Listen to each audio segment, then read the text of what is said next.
અહીંયા વિનામૂલ્યે દવાનું વિતરણ કરી ને ચેકઅપ એ કરવામાં આવશે. પણ આપણા સાંઈધામની એક પરંપરા છે કે કોઈ પણ કાર્ય દીપ પ્રાગટ્ય અને ગણપતિને પ્રાર્થના કરીને કરતા હોય તો આપણે ભગવાનને પહેલાં દીપ પ્રાગટ્ય કરી દઈએ અને પછી ગણપતિને યાદ કરીએ કે જેને લીધે આ કાર્યની બાધા આખરી કે જાનહાનિ માનહાનિ થાય, બધા જ પ્રજાનું સર્વ પ્રકારે મંગલ થાય એવી ભાવના સાથે આપણે દીપ પ્રાગટ્ય કરીએ બધા.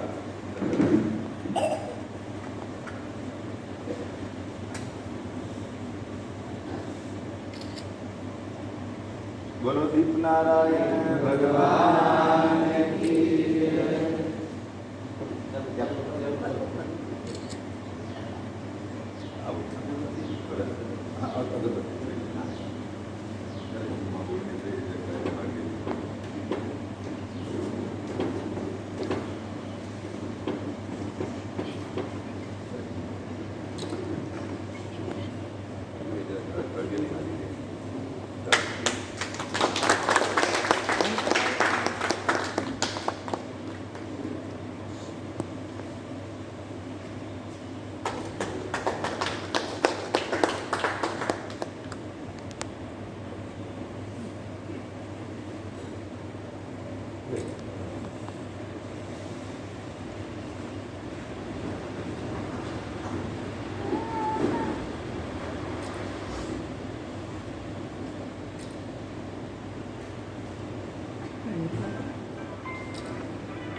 ગણપતિજીને પણ યાદ કરીએ બધા. બોલો ગણપતિ ગજાનન કી જય. વિઘ્નેશ્વરાય વરદાય સુરભિયાય લંબોદરાય સકલાય જગદ્વિતાય નાગાનનાય સુખિયાય વિભૂષિતાય ગૌરીસુતાય વક્રતુંડ મહાકાય સૂર્યકોટિ સમપ્રભ નિર્વિઘ્नं કુરુ મે દેવ સર્વકાર્યેષુ સર્વદા. વક્રતુંડ મહાકાય સૂર્યકોટિ સમપ્રભ નિર્વિઘ્नं કુરુ મે દેવ સર્વકાર્યેષુ સર્વદા. વક્રતુંડ મહાકાય સૂર્યકોટિ સમપ્રભ નિર્વિઘ્नं કુરુ મે દેવ સર્વકાર્યેષુ સર્વદા. બોલો ગણપતિ ગજાનન કી જય. બધા હાથ જોડીને શ્રદ્ધાથી બોલજો. હે સુમુખ, હે સુમુખ, હે દંત, હે દંત, હે કપિલ, હે કપિલ, હે ગજકર્ણ, હે ગજકર્ણ, હે લંબોદર, હે લંબોદર, હે વિકટ, હે વિકટ, હે વિઘ્નનાશન, હે વિઘ્નનાશન, હે ગણાધ્યક્ષ, હે ગણાધ્યક્ષ, હે ધૂમ્રકેતુ, હે ધૂમ્રકેતુ, હે ભાલચંદ્ર, હે ભાલચંદ્ર, હે વિનાયક, હે વિનાયક, હે ગજાનન, હે ગજાનન. આપણે મંગલ મૂર્તિને પ્રાર્થના કરીએ કે હે પ્રભુ આ કેમ્પનો આરંભ તમારા સ્મરણ થયો છે તો આ કેમ્પ મંગલ કરનારો થયો છે, બધાનું મંગલ કરનારો થાય. તમારા બધા તમારી બધા પર કૃપા રહી એવી તમે કૃપા કરજો. 2 મિનિટ માટે હરિહરનું સ્મરણ કરીએ બધા શ્રદ્ધા. ઓમ નમો ભગવતે વાસુદેવાય. ઓમ નમો ભગવતે વાસુદેવાય. ઓમ નમો ભગવતે વાસુદેવાય. ઓમ નમો ભગવતે વાસુદેવાય. ઓમ નમો ભગવતે વાસુદેવાય. ઓમ નમો ભગવતે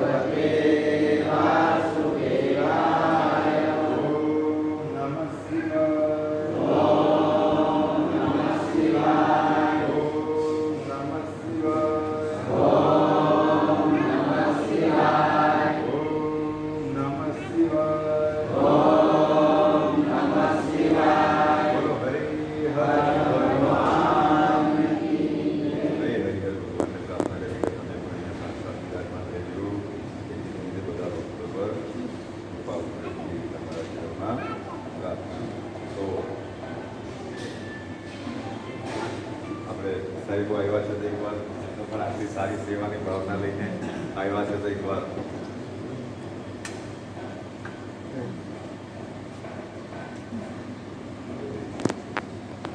તો એમને પોતાની સન્માન આપીએ.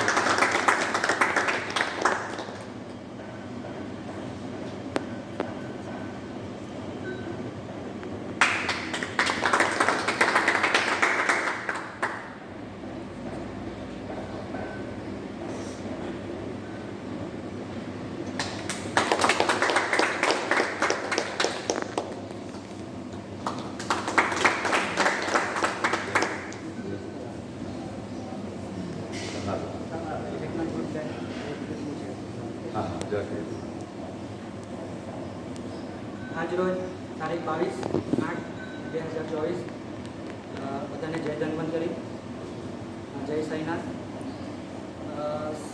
આરોગ્ય પરિવાર કલ્યાણ ગાંધીનગર અને આપણા જિલ્લા આયુર્વેદિક વલસાડ સરકાર તરફથી હું સરકારી આયુર્વેદિક દવાખાનું ખાંડા તાલુકા ધરમપુર અમારી સાથે જોડાયેલા આપણા તમારા નજીકના ગામના સરકારી આયુર્વેદિક દવાખાનું Nevari doctor Suryabhai Patel, homeopathic medical officer Nanakonda, Jitubhai Desai, Dariya સરકારી આયુર્વેદિક દવાનું homeopathic medical officer Jitubhai Patel. આજે ખરેખર બહુ આનંદ થયો કે અહીંયા સેવા આપવાનો મોકો મળ્યો અમને. અને 21 ઓગસ્ટ જે જીડિયાટિક ડે તરીકે ઉજવણી થાય છે, પણ એટલે કે કહેવામાં આવે છે કે 60 વર્ષથી ઉપરના લોકોને અમારે સેવા કરવાની છે. પણ આજે અહીંયા આવ્યા છીએ તો આપણે 60 વર્ષના ઉપરથી સેવા તો આપશું જ, પણ એવું જરૂરી નથી કે 60 વર્ષ ઉપર જે લોકોને પણ પ્રોબ્લેમ હોય, કોઈ પણને તકલીફ હોય, અહીંયા આપણે 2 પ્રકારની દવા, એક આયુર્વેદિક અને હોમિયોપેથિક બંને દવાઓની સેવા આપવામાં આવશે, એ પણ વિના મૂલ્યે. કહેવામાં આવે છે કે જ્યારે વરસાદ આવે છે, જ્યારે મતલબ વરસાદ ઋતુ આવે છે ત્યારે દરેક ઘરમાં, ફેમિલીમાં, કુટુંબમાં, પરિવારમાં 4થી વધારે મતલબ જેટલા સભ્યો હોય વધારે બધા જ બીમાર હોય છે. તો એ બીમાર હોય છે તો ખબર હોય છે કે ભાઈ કંઈક ને કંઈક તકલીફ છે, બરાબર. શાના કારણે બીમારી ઘરમાં આવી ગઈ છે. અત્યારે તમે જો દવાખાનાઓ ફૂલ છે દરેક જગ્યા પર. કોઈને શરદી છે, કોઈને ઠંડી પડીને તાવ છે, કોઈને કમળો થઈ જાય, કોઈને ઝાડા ઉલટી થઈ જાય છે, કોઈને ટાઇફોઇડ થઈ જાય છે, મતલબ કંઈક ને કંઈક પ્રોબ્લેમ હોય છે.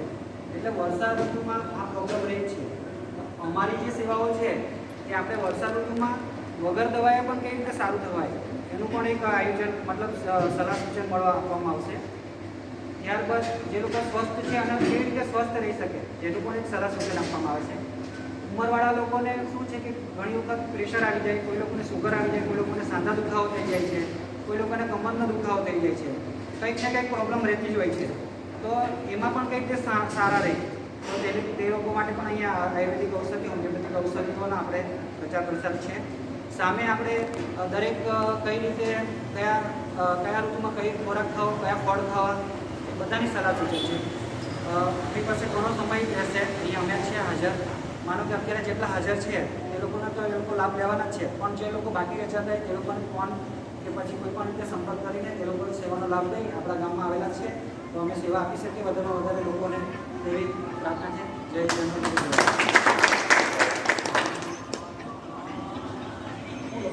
Desai, medical officer, homeopathy નાનાકોંડા. પહેલાં તો સતીશભાઈનો ખૂબ ખૂબ આભાર કે અમને અહીંયા સેવા કરવાનો મોકો આપ્યો, બરાબર. હવે અત્યારે અમે કાયમ નથી આવવાના અહીંયા, એટલે આજે જ દવા આપીએ, પછી ભવિષ્યમાં જરૂર પડશે તો આપણે આયુર્વેદ દવાખાનું અહીંયા છે નેવરીમાં, ત્યાં તમારે દવા લેવા રહેશે. અને હોમિયોપેથિક દવા જોઈતી હોય તો નાના મોટા સરકારી હોસ્પિટલ છે એમાં આવવાનું રહેશે, બરાબર. સાહેબોને વિનંતી કરશો, પછી અમારા માણસો ભેગા થાય તો ત્યાં આગળ કંઈક આવજો. ના પણ આ માઇક એને બધી વ્યસ્ત તમારે આપણે ચાલુ કરીએ છીએ. હા સર.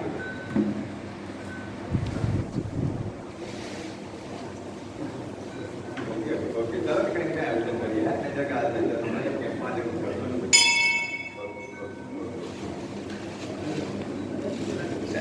બાબુ સાહેબ